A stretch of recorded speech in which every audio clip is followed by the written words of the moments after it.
안녕하세요. 어바노이 채널의 다립입니다. 제가 예전에 새해 계획 영상에서도 잠깐 얘기를 했었던 것처럼 저는 디자인 교육이나 강의 이런 것들에도 되게 관심이 많고, 제가 유럽에서 디자인을 공부하면서 겪었던 것들 그리고 또 배웠던 것들을 같이 공유하면 좋겠다라는 생각을 많이 했었어요. 그래서 이번 기회에 그러한 컨텐츠들을 한번 시작해보자 이렇게 촬영을 하게 되었습니다.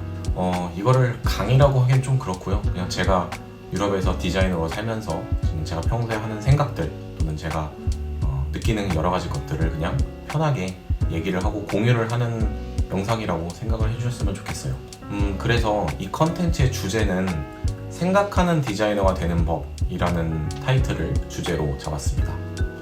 저는 디자이너로 살면서 생각할 줄 안다는 것의 어떤 중요성에 대해서 되게 깊게 생각하고 있고, 그러한 능력이 디자이너로서 굉장히 중요하다는 것을 알고 있기 때문에 어떻게 하면은 좀 더 잘 생각할 수 있는, 그냥 손으로 열심히 작업하고 이쁜 것들을 만들어낼 수 있는 디자이너가 아니라 깊게 사고하고 자기의 디자인에 좀 더 힘을 실어줄 수 있는 그런 디자이너가 될 수 있는 방법들을 이 영상들을 통해서 한번 얘기를 해보면 좋을 것 같아요.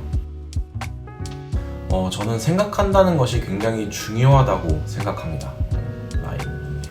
우리가 보통 이제 생각을 많이 한다는 거에 대해서 되게 부정적인 말들이 많이 있잖아요.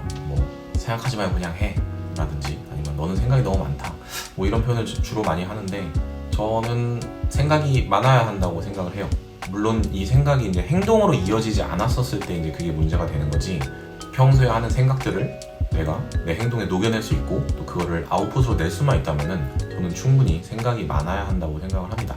그리고 요즘 AI 때문에 여러 직업들이 많이 이제 사라질 거다 그런 얘기를 많이 하는데, 사실 이제 직업적에서 봤을 때도 이제 우리가 흔히 말하는 이렇게 대체 가능한 그런 직업들을 보면은 주로 생각을 하지 않는 직업들이 이제 그런 위험에 처해 있는 경우가 많아요. 그리고 우리가 어떤 회사의 어떤 이렇게 레벨을 봤을 때도 밑단계에 있을수록 정말 생각을 많이 하지 않고 정말 시키는 대로 반복 작업이라든가 그런 작업들을 많이 하고, 이제 고위직으로 올라갈수록 더 내가 책임이 생기고 더 높은 역할을 하게 될수록 생각을 많이 하게 되는 그런 직업인 경우가 많습니다. 물론 디자인도 마찬가지고요. 그래서 내가 일을 하면서 생각을 많이 하지 않는다는 거는 사실 어떻게 보면 되게 위험할 수 있는 일이에요. 왜냐면 그만큼 내가 하는 일이 누군가에 의해서 쉽게 대체될 수 있다는 것을 뜻하고, 그 다음 단계로 성장하기에 어려움이 있다는 뜻이기 때문에 저는 디자이너든 또는 어떤 다른 직종이든 간에 충분히 생각을 할 줄 알고 자기의 일에 그것을 담아낼 줄 알아야 된다고 생각을 하고 있습니다. 저는 개인적으로 생각을 해보면 유럽에 있으면서 이 부분에 좀 많이 유리했었던 것 같아요. 사실 생각이라는 거는 비행기 화장실이랑 같아서 누가 이미 그 안에 들어가 있으면은 절대로 이용할 수가 없는 개념과도 같거든요. 제가 어떤 논문에서 읽었는데 우리 뇌가 사실 멀티태스킹에 굉장히 취약하다고 해요. 그래서 두 가지 일을 동시에 하면은 이 뇌의 기능이 굉장히 저하된다고 합니다. 그래서 충분히 어떤 외부의 다른 것들과 차단됐을 때 그만큼 고품질의 그런 생각을 하게 되는 것 같습니다. 제가 한국에 있었을 때는 사실 서울은 굉장히 빨리 돌아가는 도시잖아요. 늘 항상 밤늦게까지 뭐가 열려있고 할 수 있는 것들이 너무 많고, 또 지하철이나 버스를 타고 이동하는 순간에도 계속해서 어떤 스크린에서 컨텐츠가 나오면서 다른 할 거리를 계속 주게 되는 것 같아요. 그래서 서울에 살 때는 사실 하루를 이렇게 되돌아보면은 내가 오늘 생각을 얼마나 많이 했지라고 했을 때 사실 별로 없더라고요.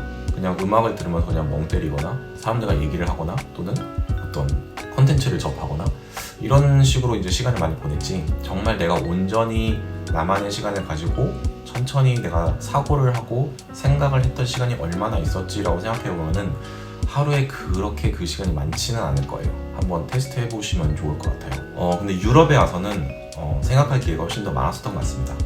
아무래도 유럽은 한국에 비해서 더 천천히 돌아가는 도시고, 이제 밤늦게도 아니죠. 밤 7시 정도 되면 모든 상점들이 다 문을 닫기 때문에 산책을 하거나 길을 걷거나 이러면서 좀 나만의 시간을 더 여유있게 가질 수 있었던 것 같고, 그리고 또 아무래도 이제 처음에는 언어가 안 되다 보니까 뭔가 주위에서 누가 뭐라 떠들든 그냥 귀를 닫게 되잖아요. 그런 외부의 어떤 언어와도 차단이 되다 보니까 되게 천천히 이것저것 생각할 수 있는 기회가 많았었던 것 같아요. 그러면서 이제 여러 가지 나의 미래나 진로나 어떤 이런 방향성이 좀 정리가 되고, 그리고 내가 해야 할 것들이 뚜렷해지고, 그리고 나름 내 주위에 돌아가는 여러 현상들에 대해서 뭔가 나름의 개인적인 식견이나 정의라던가 그런 의견들이 좀 생기게 되는 느낌을 가졌었던 것 같아요. 뭐 이런 제가 생각한 것들이 철학적으로 또는 과학적으로 옳고 맞냐를 떠나서 이런 시간들이 지금의 저를 만드는데 되게 큰 도움이 됐었던 것 같습니다. 제가 유럽에서 받았던 교육도 마찬가지였던 것 같은데요. 제가 예전 영상에서도 굉장히 여러 번 얘기를 했었지만은 제가 받았던 디자인 교육은 굉장히 뭔가 작업을 할 때 생각을 많이 하게 만드는, 항상 이유를 찾아야 되는 그런 식의 이제 교육이었었기 때문에 좀 더 이제 디자인 프로젝트를 진행할 때도 뭐 레퍼런스를 찾고 뭐 이런 스타일로 작업해야지, 뭐 툴을 더 공부하고 이런 시간들도 있었지만은 그것보다는 좀 더 이 디자인에 뭘 담아야 되지, 왜 내가 이 디자인을 이런 식으로 방향을 잡아야 되지, 그런 것들을 되게 깊게 생각하고 고민하는 시간들이 많았었던 것 같습니다. 그리고 또 아무래도 이제 제가 있었던 학교가 예술 학교였었기 때문에 디자인뿐만 아니라 또 다양한 어떤 이런 순수 예술들, 다양한 형태의 예술들을 접하면서, 사실 예술이라는 게 결국에는 이것도 이제 다음 영상에서 얘기를 할 거지만은 누군가가 이제 그 작품을 봤을 때 뭔가 생각을 하게 만드는 게 사실 핵심이거든요. 요즘 이제 흔히 말하는 이제 현대 예술이라는 것들이 그런 것들을 이제 같이 접하면서 공부를 하면서 그냥 작업을 할 때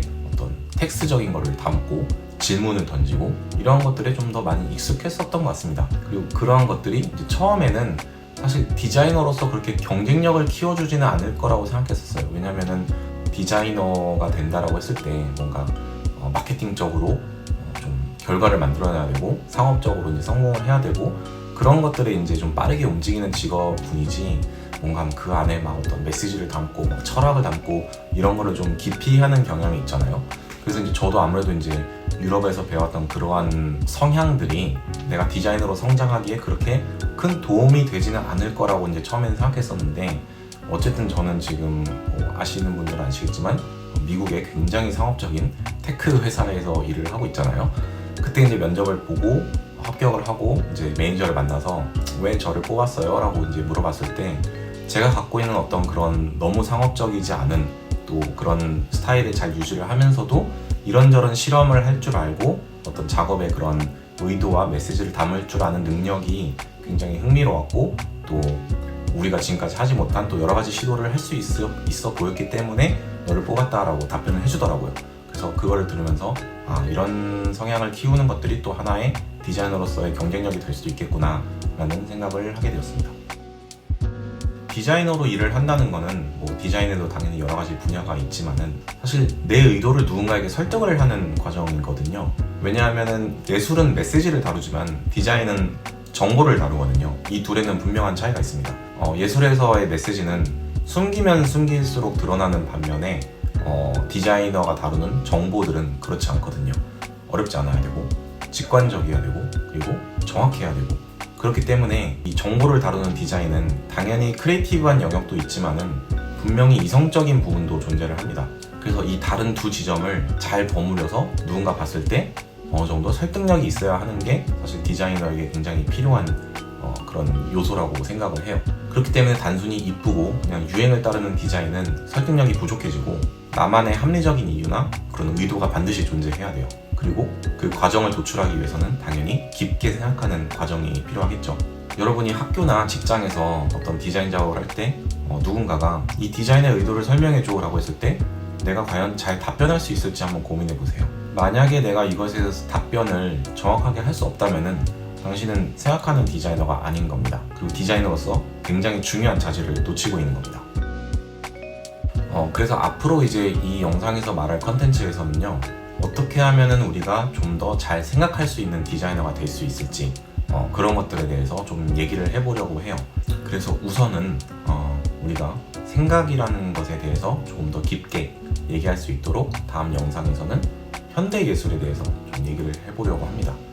왜 디자인 얘기를 하면서 갑자기 현대예술로 가냐라고 이제 생각하시는 분들이 계실지도 모르겠는데, 저는 어쨌든 디자인도 우리가 뭐 디자이너와 아트는 뭐 다르다 항상 이렇게 얘기를 많이 하지만은 디자인도 결국에는 아트에서 파생된 부분이고, 예술이 어떤 개념을 가지고 어떻게 발전해 왔고 또 그 안에 갖고 있는 의도나 핵심은 무엇인가를 잘 이해를 해야 또 거기서 디자이너로서 갖고 갈 수 있는 부분이 분명히 있다고 생각을 해요. 그래서 다음 영상에서도 이런 식으로 그냥 편안하게 제가 생각하는 것들을 얘기를 해보려고 합니다.